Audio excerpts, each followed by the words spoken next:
Assalamualaikum warahmatullahi wabarakatuh. Para ikhwah bila yang dirahmati Allah Subhanahu wa taala, kembali di channel saya atau berjumpa kembali di channel saya, di channel Ahmad Syamsuri. Kita akan melanjutkan bab bertayamum di dalam kitab Kifatul Akhyar pada beberapa hari yang lalu. Baik, kita mulai saja. Bismillahirrahmanirrahim. Qala al-musannif rahimahullahu ta'ala wa nafa'na bihi bil ulumihi bid-darin amin. Syekh Abu Syuja berkata, wa faraiduhu arba'atu asya an-niyatu. Fardunya tayamum ada 4. Yang pertama adalah niat. Niat diwajibkan di dalam tayamum karena sebuah hadis yang masyhur, yaitu innamal a'malu binniyat. Sesungguhnya sah suatu amal itu apabila disertai dengan niat. Oleh karena tayamum termasuk ibadah, maka ia juga memerlukan niat. Sama halnya dengan wudhu dan sholat. Caranya yaitu berniat memperoleh kewenangan dalam mengerjakan sholat. Tidak cukup berniat untuk menghilangkan hadas, sebab orang yang bertayamum itu tidak boleh menghilangkan hadasnya. Dalilnya yaitu sabda Rasulullah SAW kepada Amr bin Al-As ketika Amr sedang mengalami janabah lalu bertayamum dan kemudian sholat menjadi imam dengan sahabat-sahabatnya. Ketika itu Rasulullah SAW bersabda, Asallaita bi ashabika wa anta junub. Apakah engkau sholat dengan kawan-kawanmu sedangkan engkau dalam keadaan junub? Jadi sini caranya berniat itu cara berniat berwudu itu bukan hanya menghilangkan hadas saja, tapi memperoleh kewenangan dalam mengerjakan sholat. Artinya itu tayamum itu diperuntukkan untuk mengerjakan sholat, gitu kan, maksudnya diperuntukkan khusus untuk bertayamum, khusus untuk sholat, ya, bukan hanya menghilangkan hadas saja. Lain daripada itu, seandainya tayamum itu boleh menghilangkan hadas, tentunya tidak akan batal tayamum itu karena niat air, seperti wudhu dengan air. Jadi di sini seandainya tayamum itu menghilangkan hadas, maka tayamum tidak batal melihat air, karena dia sama juga dengan berwudu yang menghilangkan hadas, gitu. Di dalam tayamum tidak cukup berniat bersuci dari hadas, menurut qaul yang sahih, pendapat yang sahih. Andai kata orang itu berniat menunaikan kewajiban tayamum atau berniat fardunya tayamum, maka ada 2 wajah, ya. Yang pertama mengatakan cukup sebagaimana dalam wudu. Jadi kalau niatnya fardu tayamum itu sama dengan berwudu, maksudnya begitu, ya. Adapun menurut kaul yang sahih tidak cukup.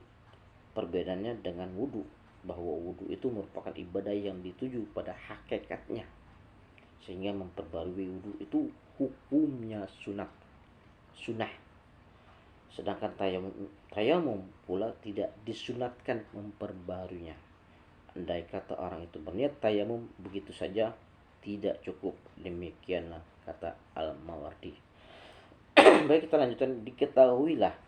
Ketahuilah bahwa niat tidak boleh tertinggal dari awal pekerjaan tayamum yang diperlukan, yaitu memindahkan tanah. Yang dimaksud itu ketika orang yang bertayamum itu meletakkan tangannya di atas permukaan tanah, ya. Jadi sebelum mengangkat tangan harus sudah niat. Jadi sebelum mengangkat tangan nih harus sudah niat, ya. Andai kata bersamaan antara niat dan meletakkan tangan di atas tanah dan niat itu hilang sebelum mengusap wajah, cukup tayamumnya menurut kaul yang rajih, pendapat yang kuat dalam syarah As-Shaghir dan kitab Aurabah, ya. Sini ada jelas ketika orang bertayamum itu meletakkan tangannya di atas permukaan tanah, baru niat. Pada saat begini mau meletakkan tangan, niat bertayamum. Ibnu Rif'ah berkata, yang ashah, yang sahih, tidak cukup, sebab memindahkan tanah itu walaupun hukumnya wajib, tetapi yang dimaksudkan bukan itu yang sebenarnya. Itu menurut Ibnu Rif'ah. Kemudian jika orang itu berniat memperoleh kewenangan sesuatu fardu, maka baginya ada 4 hal pokok. Ya, jika orang itu berniat memperoleh kewenangan, diperuntukkan gitu maksudnya, untuk mengerjakan sholat fardu itu ada 4. Sesuatu yang maksudnya sifatnya wajib maksudnya, itu ada 4. Orang itu berniat mendapatkan kewenangan ibadah fardu dan sunnah kedua-duanya, maka dia boleh mengerjakan ibadah fardu dan sunnah, dan boleh mengerjakan sunnah sebelum dan sesudah fardu, di dalam waktunya maupun di luar waktunya. Tidak diisyaratkan menjelaskan fardunya menurut kaul yang rajih. Cukup berniat fardu secara mutlak dan boleh mengerjakan sholat fardu mana saja yang dikehendaki. Jika dia berniat untuk sesuatu yang fardu yang dijelaskan, boleh juga mengerjakan sholat fardu selain yang dijelaskan atau dinyatakan itu. Artinya kita bertayamum nih, kita bertayamum, niat kita ingin melaksanakan sholat fardu. Saya niat bertayamum ingin melaksanakan misalkan sholat fardu gitu kan. Kemudian kita laksanakan sholat fardu, kemudian itu sunnah, boleh dilaksanakan kedua-duanya. Kan niat bertayamum itu bukan hanya menghilangkan hadas saja, tapi diperuntukkan untuk apa bertayamum itu. Misalkan saya niat bertayamum untuk mengerjakan sholat fardu. Jadi ketika kita bertayamum untuk melaksanakan sholat fardu, tidak kita gunakan untuk membaca Quran, tidak boleh, ya kan? Tidak boleh. Jadi hanya khusus untuk melaksanakan sholat fardu. Saya niat melaksanakan sholat fardu, ya kan? Dan niat melaksanakan sholat sunnah, itu boleh dikerjakan dua-duanya. Boleh setelah sholat fardu bertayamum melaksanakan sholat fardu, habis sholat fardu melaksanakan sholat sunnah, itu nggak apa-apa, diperbolehkan. Ya kalau udah niat bertayamum, niat melaksanakan sholat fardu dan sholat sunnah, itu tidak apa-apa. Kemudian yang kedua, orang itu berniat fardu, baik sholat fardu yang 5 waktu maupun sholat fardu yang dinazarkan, dan tidak terpikir sama sekali dalam hatinya untuk sholat sunnah. Orang yang demikian boleh mengerjakan sholat fardu karena dia telah berniat fardu, dan juga boleh mengerjakan sholat sunnah sesudah fardu maupun sebelumnya menurut pendapat yang kuat, al-qaul yang rajih, karena sholat sunnah itu ekor kepada sholat fardu. Jadi gini, kalau yang pertama tadi kan bertayamum untuk melaksanakan sholat fardu dan sholat sunnah. Kalau yang kedua ini bertayamum untuk melaksanakan sholat fardu aja. Setelah dia melaksanakan sholat fardu, dia pengen melaksanakan sholat sunat, tidak apa-apa, tidak apa-apa, karena sholat sunnah merupakan ekor daripada sholat fardu. Ya. Yang ketiga, orang itu berniat untuk sunnah saja. Orang seperti ini tidak boleh mengerjakan sholat fardu menurut kaul yang rajih, pendapat yang kuat, sebab sholat sunat itu sifatnya hanya ekor, sedangkan sholat fardu itu merupakan kepalanya. Jadi tidak sah sholat sunat itu menjadi tabi'ah yang mengikuti, sedangkan dia tidak berniat fardu sebagai matbu' yang diikuti. Artinya dia bertayamum untuk melaksanakan sholat sunat nih, habis sholat sunat dia melakukan sholat fardu, sholat fardunya tidak sah, karena sholat sunat itu ekor daripada sholat fardu, ya kan? Gitu maksudnya. Andai kata orang itu berniat untuk memegang mushaf, atau orang junub berniat untuk iktikaf, maka hukumnya sama dengan niat sunnah. Jadi tidak boleh untuk mengerjakan fardu menurut mazhab yang kuat, tapi orang yang tersebut boleh mengerjakan apa saja yang ia diniati menurut kaul yang sahih. Artinya gini, tadi sudah dijelaskan, ketika bertayamum bukan hanya menghilangkan hadas saja, tapi ketika dia tayamum diperuntukkan untuk apa. Misalkan saya niat bertayamum untuk mengerjakan sholat fardu, maka sholat fardu tidak bisa digunakan untuk membaca Quran, gitu kan. Saya niat sholat fardu, saya niat bertayamum untuk melaksanakan sholat fardu dan sholat sunnah, maka boleh dikerjakan melaksanakan sholat fardu dan sholat sunnahnya. Atau saya niat, tadi sudah saya dijelaskan ya, niat melaksanakan sholat fardu aja, sunnahnya enggak diniatin, itu boleh melaksanakan sholat sunnahnya setelah sholat fardu ya. Saya niat untuk bertayamum untuk membaca Quran, maka tayamum ini khusus untuk membaca Quran aja, tidak boleh untuk mengerjakan sholat fardu, gitu. Saya kira paham ya. Ya. Saya niat bertayamum untuk iktikaf, maka hanya khusus tayamumnya untuk beriktikaf, tidak bisa digunakan untuk membaca Quran, gitu. Lain lagi untuk membaca Quran nanti. Masing-masing bertayamum itu ada masing-masing peruntukannya atau kewenangannya, maksudnya begitu ya. Baik, kita lanjutkan. Andai kata orang yang itu berniat tayamum untuk sholat jenazah, hukumnya sama dengan ketika berniat untuk sholat sunnah menurut kaul yang sahih, pendapat yang baik, pendapat yang benar, yang sahih. Sebab walaupun sholat jenazah itu dikira wajib atas dirinya, fardu kifayah, tetapi tetap sama dengan sholat sunnah dipandang dari sudut bahwa sholat jenazah itu sebenarnya tidak ditujukan kepada kewajibannya kepada dirinya sendiri saja. Buktinya kewajiban sholat jenazah itu menjadi gugur apabila sudah ada orang lain yang mensolati jenazah. Ya, paham sini kan? Jelas. Yang keempat, orang itu berniat untuk sholat saja tanpa menyebut fardunya atau sunnahnya. Orang seperti ini sama hukumnya dengan orang yang berniat untuk sholat sunnah menurut kaul yang rajih ya. Jadi orang ini hanya untuk berniat sholat sunnah aja tanpa menyebut fardunya atau sunnahnya. Orang ini hukumnya sama dengan orang yang berniat untuk sholat sunnah ya, gitu.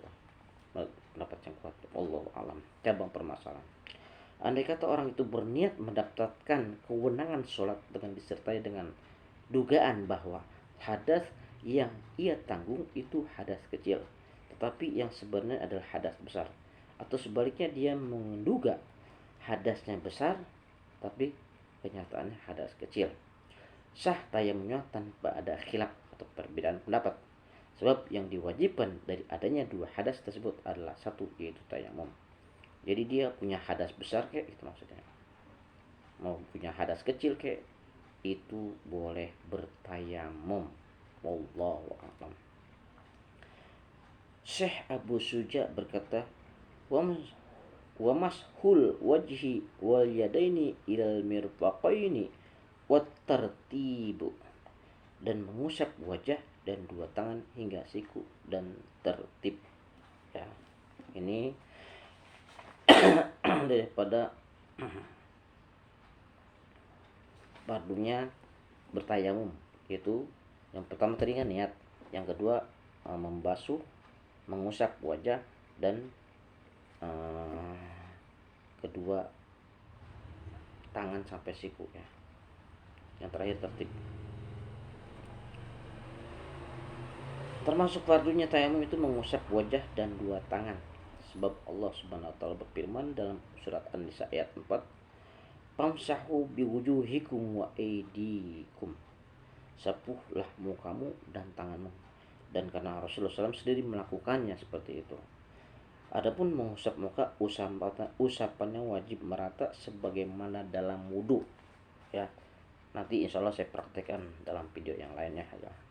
Tetapi tidak wajib mendatangkan tanah pada tempat tumbuhnya rambut yang wajib dibasuh pada waktu wudu, menurut mazhab yang kuat, disebabkan karena sukar, sulit gitu kan. Jadi tanah itu tidak wajib mendatangkan tempatnya tumbuhnya rambut, jadi tidak perlu rambut itu sampai kena bertayamum, nggak perlu sampai kena jenggot misalkan, nggak perlu, nggak wajib kena jenggot ketika bertayamum, lain ketika wudu ya. Al-Qadi Husain berkata, selain tidak wajib juga tidak disunahkan mendatangkan tanah pada tempat tumbuhnya rambut ya, dan wajib mendatangkan tanah pada bagian yang tampak pada jenggotnya yang bergelantung ke bawah. Matkul yang azhar jelas wajahnya, bagaimana dalam wudhu yang sudah dijelaskan. Jadi kena bertayamum sebenarnya tidak wajib kena jenggot ya, kena kumis misalnya gitu. Lain dengan wudhu. Tapi sini tadi tidak wajib juga disunahkan mendatangkan tanah pada tempat tumbuhnya rambut seperti jenggot ya, kumis. Dan wajib mendatangkan tanah pada bagian yang tampak pada jenggotnya yang menggelantung ke bawah. Kalau yang azhar jelas wajahnya sebagaimana dalam wudhu. Ini ada pendapat lain ya.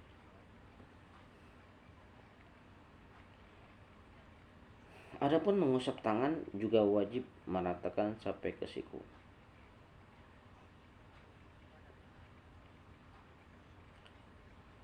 Demikian menurut Imam Rafi'i dan Imam Nawawi dalam Ar-Rawdah.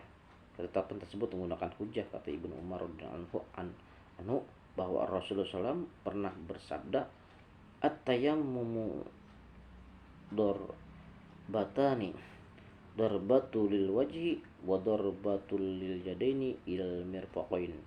Tayamum itu ada dua pukulan, dua kali pukulan maksudnya. Satu pukulan untuk muka dan satu lagi pukulan untuk kedua tangan hingga sampai siku. Riwayat Al-Hakim.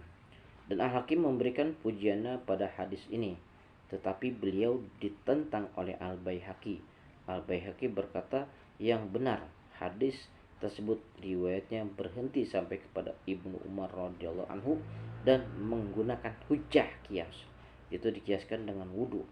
Dalam qaul qadim tidak sah hanya mengusap tapak tangan saja. Imam Syafi'i mengambil hujjah dari sabda Rasulullah SAW kepada Ammar, innama yakfika antaqula biyadaika hakadha thumma darba biyadayhil ardu darbatan wahidah thumma masaha shimala alal yamini wa zahira kaffaihi wa wajhah. Sesungguhnya kamu cukup memukulkan kedua tanganmu begini. Maksudnya gitu ya. Kemudian Rasulullah SAW memukulkan dua tangannya ke bumi sekali dan kemudian mengusapkan tangan kirinya pada tangan kanannya ya, dan bagian luar tapak tangan dan mengusap mukanya. Insyaallah nanti ada video praktek cara bertayamum ya, insyaallah ya nanti. Riwayat Bukhari Muslim nih hadisnya. Dalam Qaul Qadim, pendapat yang terdahulu, Imam Syafi'i menggantungkan masalah cukup mengusap tapak tangan ini pada hadisnya Ammar. Sedangkan hadisnya Ammar itu sahih. Jadi berarti cukupnya mengusap tapak tangan itu merupakan mazhabnya Imam Syafi'i berdasarkan hadis tersebut. Sebab kata Imam Syafi'i, apabila sebuah hadis itu sahih, maka ikutilah dan ketahui bahwa hadis yang sahih itu adalah mazhabku. Qaul yang qadim ini juga merupakan mazhabnya Imam Maliki dan Imam Ahmad dan dipilihnya oleh Imam Nawawi ya. Di dalam Syarah Al-Muhazzab, Imam Nawawi berkata bahwa cukupnya mengusap tapak tangan itu lebih kuat di bidang dalil dan lebih dekat dengan zahirnya sunnah Rasul yang sahih. Wallahu a'lam. Ibnu Rib'ah setelah membicarakan masalah-masalah yang dibahas oleh Imam Haramain itu, beliau berkata, wajib mentarjihkan, menguatkan qaul qadim, menguatkan pendapat yang terdahulu. Wallahu a'lam. Imam Nawawi di dalam asal kitab Al-Rawdah berkata, ketahuilah bahwa lafaz darbata ini, maksudnya darbata ini isim musanna ya. Dua kali pukulan itu sering kali diulang-ulang di dalam hadis-hadis Rasul.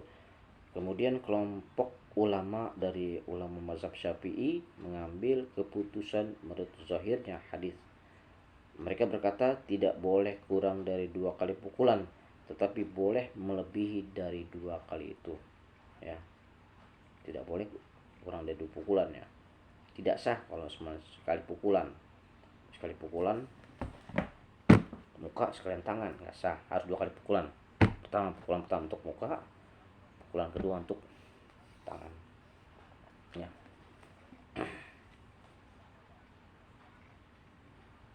Qaul yang ashah Kalau yang sahih itu apa yang dikatakan oleh ulama Syafi'i lainnya, bahwa yang diwajibkan itu adalah mendatangkan tanah atau debu, baik tanah itu dari hasil satu pukulan maupun lebih dari 2 pukulan. Akan tetapi disunahkan hendaknya jangan sampai lebih dari 2 pukulan atau kurang dari 2 pukulan, baik debu itu didapat dari tangan, dari kain, atau dari kayu, ya. Baik, di sini maksudnya apa? Tadi udah dijelaskan.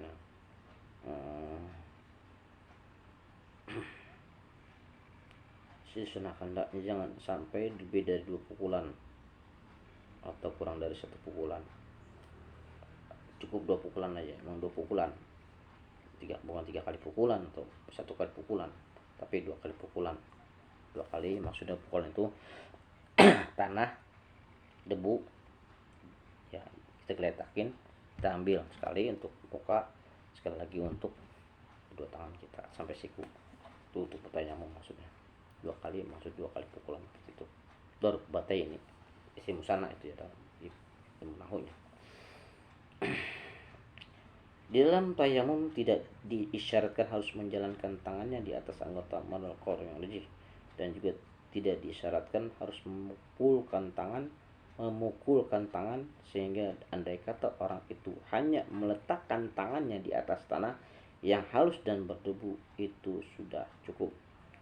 Maksudnya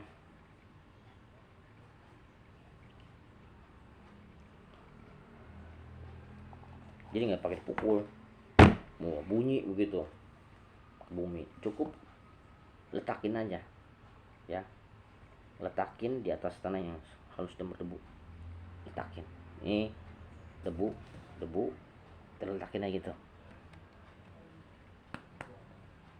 ya, muka mau begini, brak, nggak usah begitu pakai mukulnya, ya. Kalau debu begitu ambruk-ambrukan ntar debunya, cukup letakin aja, cukup letakin debu, letakin.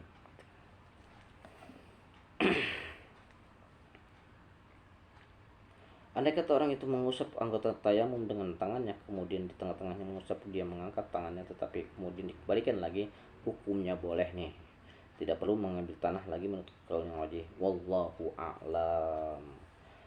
Di antara fardunya tayamum ialah tertib berurutan. Jadi wajib mendahulukan muka daripada kedua tangan, baik tayamum itu sebagai gantinya wudhu maupun gantinya mandi janabah. Sebab tayamum itu wajib bersuci pada 2 anggota, jadi sama dengan wudhu menurut hadisnya Ammar radhiyallahu anhu. Andai kata dia lupa melaksanakan tertib itu, tidak sah tayamumnya menurut mazhab yang kuat, sama dengan wudhu. Jadi tertib itu berurutan, tayamum itu sama dengan berwudhu, berurutan. Pertama ya muka dulu, pertama niat, kedua mengusap muka, tiga mengusap kedua tangan kita sampai siku. Tertib namanya. Kalau nggak tertib yang asah tayamumnya, sama dengan wudhu. Wudhu juga kalau nggak tertib, misalkan langsung kaki atau mungkin langsung tangan wudhu mula-mula, ini nggak sah, bukan?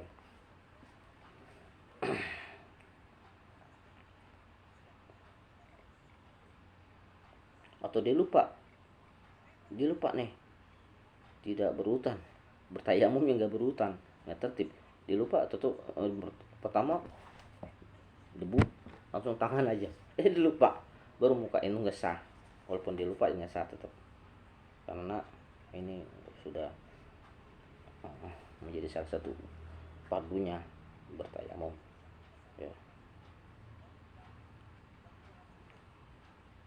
Wallahu a'lam.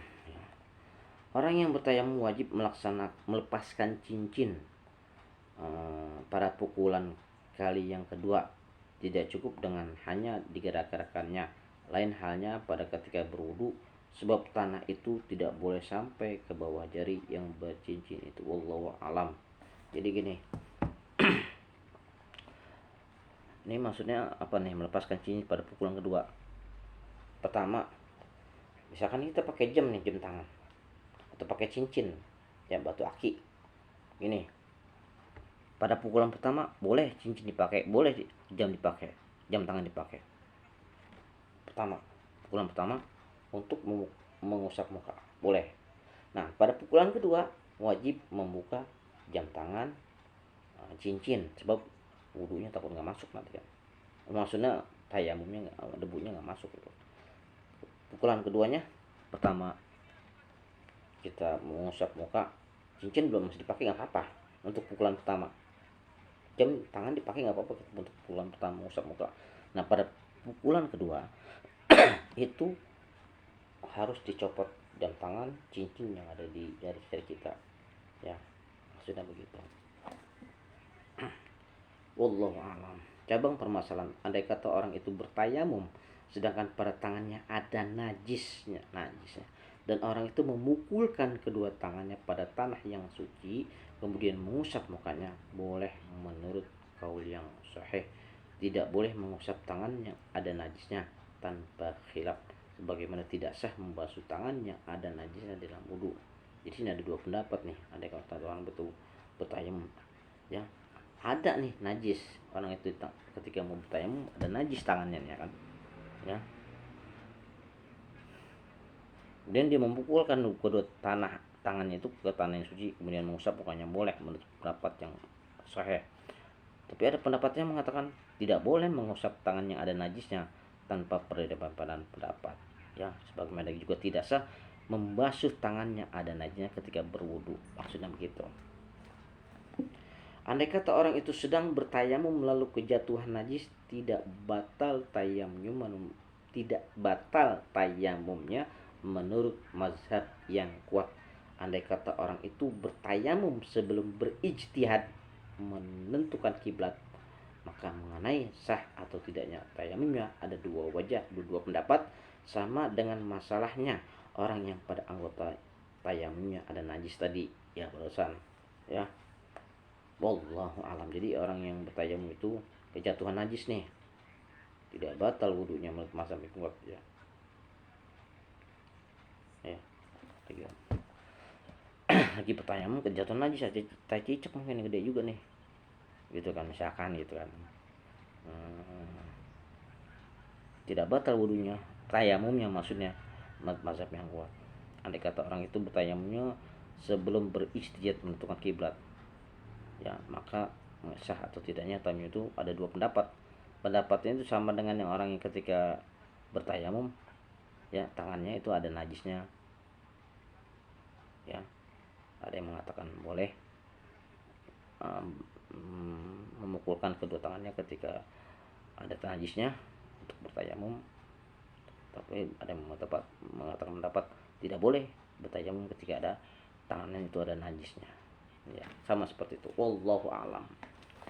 Baik, kita terusin lagi dikit lagi nih. Berkata Syekh Abu Suja, wa sunnatu wa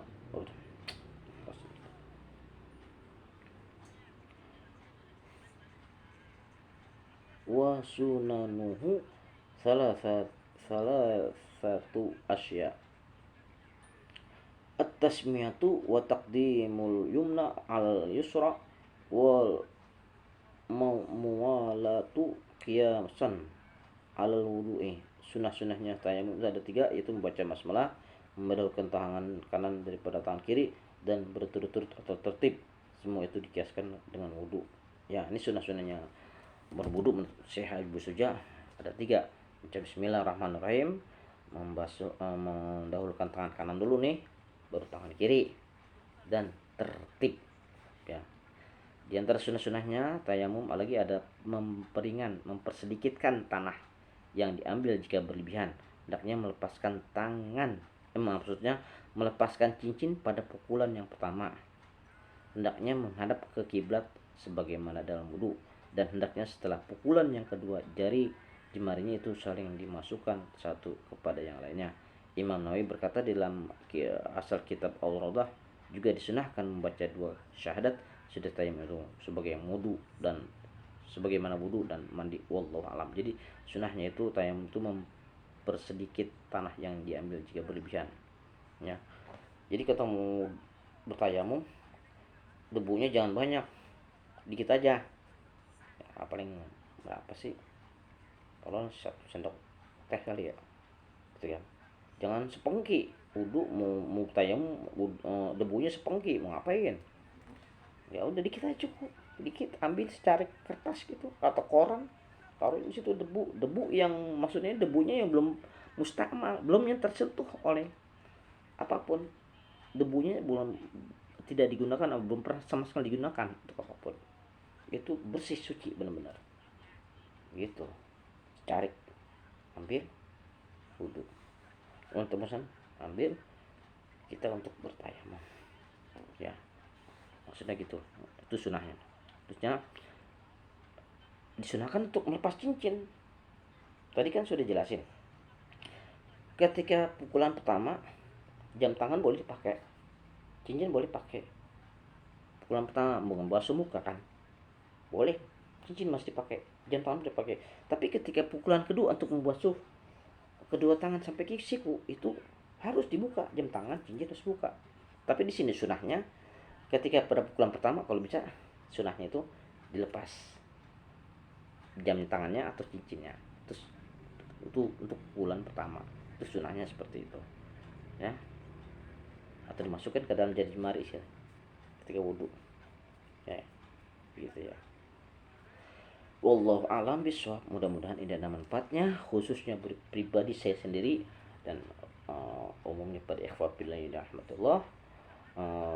Jika ada kalimat-kalimat saya atau ayat yang saya ungkapkan ada yang kurang pas, kurang berkenan, atau mungkin ada yang keliru, mohon diluruskan oleh para asatiz ya, dan mudah-mudahan ini ada manfaatnya bagi kita semuanya. Wabillahi taufik wal hidayah. Wassalamualaikum warahmatullahi wabarakatuh.